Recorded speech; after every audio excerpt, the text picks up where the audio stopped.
Ang aming ulam ngayong hapunan mga kainday ay magluto ako ng gulay. Ayan, sinabawang gulay na gabi, tanglad, tapos alokbati at malunggay. Tapos magprito ako ng bangos. Napakasarap na ulam.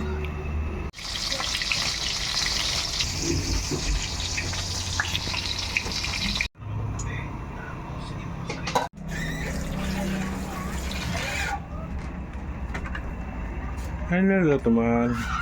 Gulay. Ay, lambot na ng gabi. Ito yung lutong pang probinsya to eh.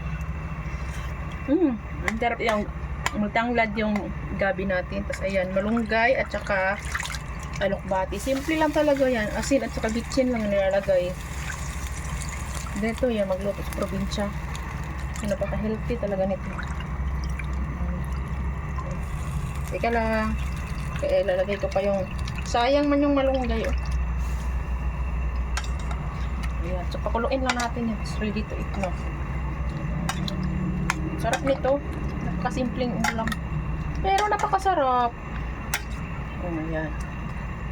Ay, maraming gabi dyan ha. Ayan o, nakatago.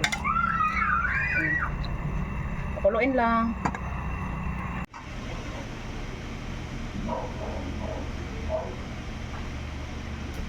Ito na ang ating gulay. Nakain na tayo. Ayan. Uy! Magsandok na ako ang ating simpleng gulay na napakasarap. Ayan. Simple lang talaga siya. Simpleng luto lang talaga ng gulay. Ayan. Tapos ayan. At ang partner pala nito ay ano yung partner? Ayan, bangus. Saka Hindi kasali yan. Hindi pa kasali yan. Ayan, hindi. Wow, So, ayan. sarap na sabaw. Healthy yan. Tapos Wow. ito, kain na tayo. Tapos 1 kilong kanin. Ayan. Tadakimasu. Tapos tikman ko na muna yung sabaw. Ayan.